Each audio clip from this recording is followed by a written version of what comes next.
Dan satu tawaran lagi untukmu. Maukah kamu jadi pacarku? Niatnya hanya ingin mengembalikan dompet yang jatuh di parkiran. Tapi siapa sangka tukang parkir ini justru dapat imbalan yang sama sekali tidak pernah ia bayangkan. Parkiran pasar modern itu selalu penuh sejak fajar. Dan pagi itu, sebelum matahari benar-benar menyembul, Anwar sudah berdiri di sana. Topi kuningnya tampak kusam, rompi oranye yang ia kenakan pun memudar karena terlalu sering dicuci. Selamat sore. Meski Hati-hati begitu, ya, Bu.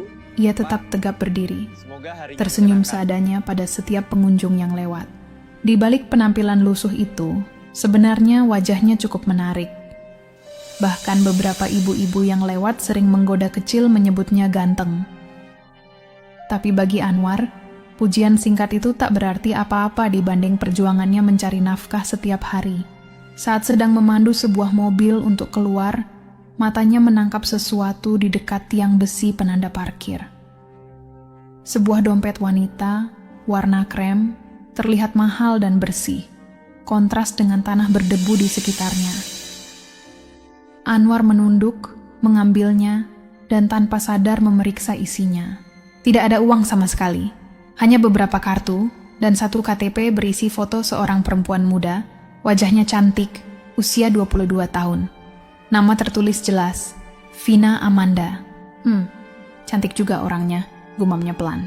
Biasanya, orang yang kehilangan dompet akan langsung mencari ke parkiran. Tapi 1 jam berlalu, 2 jam berlalu, tak ada satupun wanita yang datang. Anwar kembali menatap KTP itu, menimbang-nimbang. Jangan-jangan dia belum sadar dompetnya jatuh, atau sudah pulang. Sebagai tukang parkir, ia sering menemukan barang pengunjung. Tapi baru kali ini menemukan dompet mahal tanpa uang sepeser pun. Ada rasa janggal. Namun dorongan iseng, bercampur harapan kecil akan mendapatkan ucapan terima kasih, atau mungkin sedikit rezeki, muncul dalam benaknya. Menjelang siang, ia memutuskan. Dompet itu harus dikembalikan langsung. Tidak aman jika hanya dititipkan. Dan jujur saja, ia penasaran dengan sosok cantik di KTP itu. Ia melepas rompinya sebentar, merapikan rambut hitam yang acak-acakan, lalu mengendarai motor tuanya. Alamat yang tertulis berada jauh, di kawasan rumah-rumah mewah. Ketika motornya berhenti di depan rumah besar berwarna putih gading, berpagar tinggi, dengan halaman luas, Anwar tertegun. Ia menelan ludah. "Edan, orang kaya banget," ujarnya lirih. Dengan sedikit gugup, ia menekan bel. Bunyi bel menggema di halaman yang sepi. Anwar berdiri kikuk, berusaha menjaga sikap, walaupun kaos birunya pudar dan celana hitamnya penuh debu. Ia menarik napas panjang, menekan rasa minder. Suara pintu utama terbuka. Klik, handle berputar. Lalu muncullah seorang wanita dengan rambut coklat sebahu, kulit putih bersih, tubuh berisi. Penampilannya membuat Anwar terpaku. Kemeja putih lengan panjang yang ia kenakan terbuka beberapa kancing atasnya, matanya membesar melihat pria asing di depan pintu. "Ya, ada perlu apa?" tanyanya, suara lembut namun terkejut. Anwar hampir kehilangan suara. Saya Anwar, tukang parkir di pasar, Mbak. Saya nemu dompet ini." Ia mengulurkannya, tangan sedikit bergetar. Vina menatap dompet itu, dan ekspresinya berubah panik. "Astaga, itu dompetku. Aku bahkan gak sadar hilang." Ia buru-buru memeriksa isi dompet. Setelah yakin kartu-kartu masih lengkap, ia menatap Anwar dengan mata berbinar. "Kamu baik banget udah nganterin." Anwar hanya tersenyum tipis, berusaha terlihat tenang meski degup jantung tak karuan.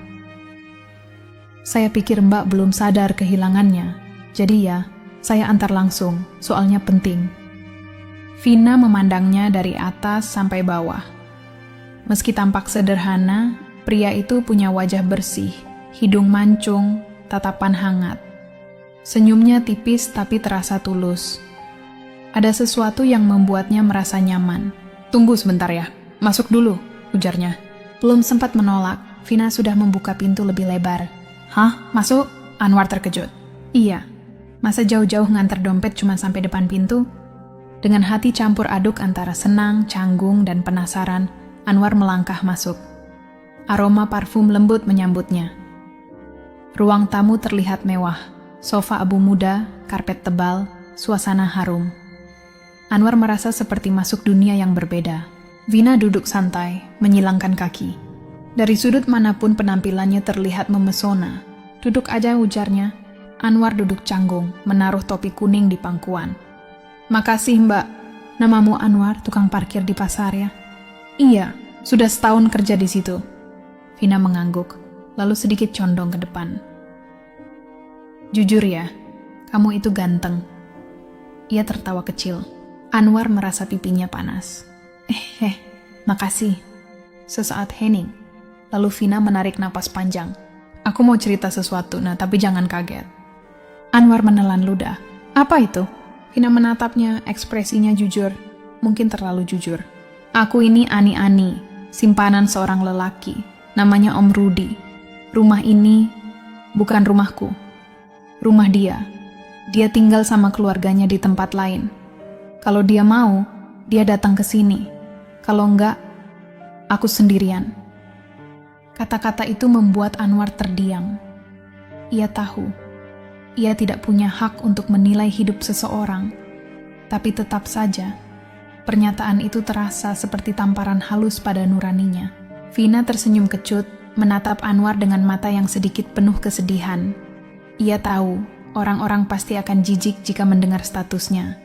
Tapi hidupnya tidak mudah. Ia hanya sendiri, dan Om Rudi hanya datang ketika ia ingin sesuatu. Anwar cepat menggeleng. Saya nggak jijik, Mbak. Hidup orang beda-beda. Saya cuma kasihan saja. Kamu kelihatan kesepian. Vina menatapnya lama, seolah jawaban itu adalah sesuatu yang sudah lama ia tunggu. Perlahan, ia meraih dompetnya, mengambil 2 lembar uang 100.000, lalu menyodorkannya. Ini buat kamu. Terima kasih sudah nganterin dompetku. Anwar tersenyum senang. Sifat materainya sedikit muncul. Wah, makasih banyak, Mbak. Tiba-tiba Vina menatapnya dengan serius. Pelan. Kalau kamu mau, aku juga punya tawaran lain. Anwar mengangkat alis. Tawaran apa? Vina mendekat, dan kata-katanya membuat dunia Anwar seolah berhenti sejenak. Jadi pacarku. Anwar terpaku, tak percaya dengan apa yang baru saja didengarnya. Tatapan Vina jelas, hangat, manja, dan penuh keinginan. Wanita itu duduk lebih dekat, hanya beberapa jengkal dari Anwar. Aroma parfumnya lembut, tapi menusuk dada. Kamu serius? Tanya Anwar lirih, berusaha memahami situasi. Vina mengangguk pelan, sambil memainkan ujung rambutnya. Aku serius. Aku butuh seseorang yang bisa nemenin aku. Terus om-om itu jarang peduli. Bisa 2 minggu sekali, bisa sebulan sekali. Dia cuma butuh aku untuk satu hal. Mata Vina berkaca-kaca, meski ia mencoba menutupi dengan senyum genit. Aku capek hidup begini tanpa kasih sayang. Anwar menunduk, berpikir cepat. Ia tahu status Vina rumit. Ia tahu risiko yang mungkin ada. Tapi di depan matanya ada wanita cantik, manja, kesepian, tinggal di rumah mewah, dan kini menawarkan hubungan. Naluri dan sifat materainya bergulat dengan rasa iba yang tulus. Aku ini cuma tukang parkir, Mbak. Enggak punya apa-apa, gumamnya. Vina menyentuh tangan Anwar. Sentuhan itu membuat jantungnya hampir melompat. Justru itu. Kamu pasti punya banyak waktu untuk aku. Anwar perlahan mengangkat wajahnya, menatap Vina. Kalau kita pacaran, diam-diam ya? Vina mengangguk. Iya, cuma kita berdua yang tahu. Om Rudi nggak boleh tahu. Dan kamu jangan suruh aku putusin dia. Aku nggak bisa. Tapi aku bisa bahagiain kamu selama kamu di sini. Kata-kata itu menggugah sisi praktis dalam diri Anwar. Bahagia, manja, rumah nyaman, dan sedikit uang sebagai ucapan terima kasih. Kesempatan itu terlalu besar untuk dilewatkan. Pelan, kalau begitu aku mau. Akhirnya Anwar menjawab. Vina tersenyum lebar, langsung memeluknya tanpa ragu. Pelukan itu membuat tubuh Anwar kaku, tapi hangatnya menjalar dari dada sampai ke ujung kaki. "Mulai hari ini kamu pacarku," bisik Vina. Sejak hari itu, hidup Anwar berubah drastis. Setiap selesai bekerja, ia langsung menuju rumah Vina. Selama sebulan penuh, hubungan mereka berjalan seperti rahasia manis yang hanya mereka berdua tahu. Vina selalu menyambut dengan senyum genit dan pelukan hangat. Ia sering memasak, memutar musik lembut, dan bercerita tentang hidupnya yang sepi. Anwar pun bercerita tentang kesehariannya di parkiran, hingga mimpi kecilnya punya usaha sendiri. Meski sifat matre dalam dirinya sesekali muncul, Anwar berusaha tidak terlihat memanfaatkan Vina. Namun Vina kerap menyelipkan uang belanja ke saku rompinya, katanya untuk transportasi. Jumlahnya cukup untuk makan 3 hari, dan Anwar hanya tersenyum sambil berterima kasih. Hubungan mereka berjalan mulus, tapi selalu ada ketegangan kecil yang tak bisa dihindari. Bayangan Om Rudi sewaktu-waktu muncul di pikiran mereka. Vina selalu memastikan pintu depan terkunci dan gorden tertutup rapat setiap Anwar datang. "Aku takut kalau dia muncul tiba-tiba," kata Vina suatu sore, memeluk lengan Anwar. Anwar mengangguk. "Kalau begitu kabarin aku dulu sebelum aku kesini." Vina mengusap dada Anwar dengan manja. "Oke deh." Rasa was-was itu seperti bayangan gelap di belakang mereka. Tapi setiap kali bertemu, rasa takut itu tenggelam oleh kehangatan hubungan mereka. Suatu malam, saat Anwar pulang agak terlambat, ia melihat mobil hitam besar melintas menuju rumah Vina. Jantungnya berdegup kencang, takut itu mungkin Om Rudi. Tapi mobil itu hanya melintas dan terus menjauh. Anwar pulang dengan rasa cemas, tapi ia tetap kembali keesokan harinya dan hari-hari berikutnya. Vina semakin lengket, manja, dan membutuhkan kehadirannya. Awalnya Vina hanya merasa sedikit pusing dan mual di pagi hari. Ia kira kecapekan. Tapi ketika mual itu muncul 3 hari berturut-turut, ia mulai curiga. Apalagi tubuhnya terasa lebih sensitif, terutama di bagian tertentu. Suatu siang, saat Anwar baru saja melepas sepatu di teras, Vina tiba-tiba menahan perutnya sambil menunduk. "Aduh," gumamnya pelan. Anwar buru-buru menghampiri. "Kamu sakit?" Vina menggeleng sambil mencoba tersenyum. "Cuman agak mual." Ia duduk di sofa, mengambil napas panjang, sementara Anwar berdiri di sampingnya, khawatir dan penasaran. Beberapa hari terakhir, Anwar terlihat gelisah dan cemas. Ia mengerutkan dahi, menatap Vina yang duduk di sofa. "Kamu masuk angin kali," gumamnya mencoba terdengar santai. Vina diam, tapi tatapannya berubah gelisah. "Anwar, aku telat." Anwar mengerutkan dahi. "Telat bagaimana?" Vina menatapnya dalam-dalam, seolah meminta kepastian sebelum mengucapkan sesuatu yang lebih besar dari rumah itu sendiri. "Aku telat, yang sebulan sekali." Anwar berubah pucat seketika. "Maksud kamu?" Vina menggigit bibirnya, matanya berkedip cepat. "Aku takut hamil." Anwar seolah terlonjak dari sofa. "Hah? Hamil?" Suaranya meninggi tanpa sadar. Vina menunduk, memainkan jemarinya dengan gugup. "Om Rudi nggak mau punya anak dari aku. Dia pernah bilang, kalau sampai aku hamil, aku harus pergi dari sini." Ya, kata-kata itu seperti palu menghantam kepala Anwar. Rumah mewah itu, keamanan Vina, hubungan mereka, semuanya bisa hilang dalam sekejap. Vina menatapnya lirih.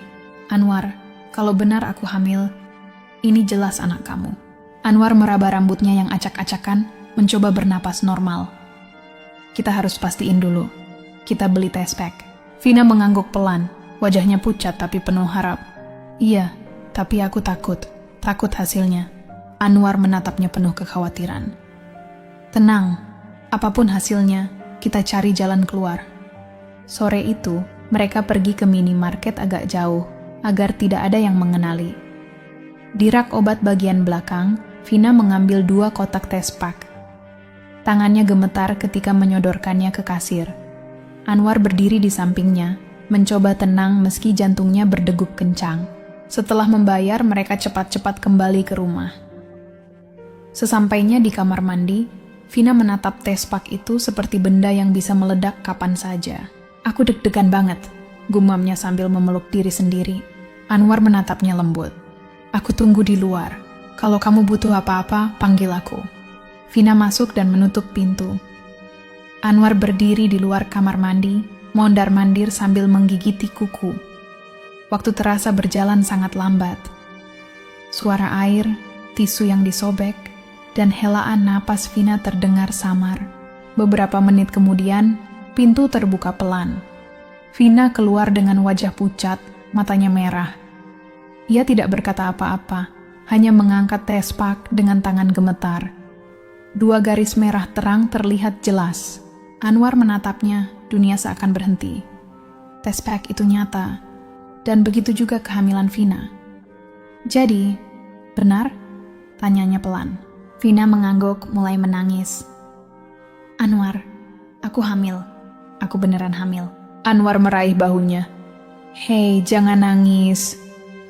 Kita pikirin sama-sama. Vina menutup wajahnya. Kamu nggak ngerti. Kalau Om Rudi tahu aku hamil, aku bisa diusir. Aku nggak punya tempat lain, dan anak ini pasti dia nggak mau. Anwar menarik napas panjang. Satu sisi takut, sisi lainnya muncul rasa tanggung jawab yang belum pernah ia rasakan. Ini anak kita. Aku nggak akan tinggalin kamu.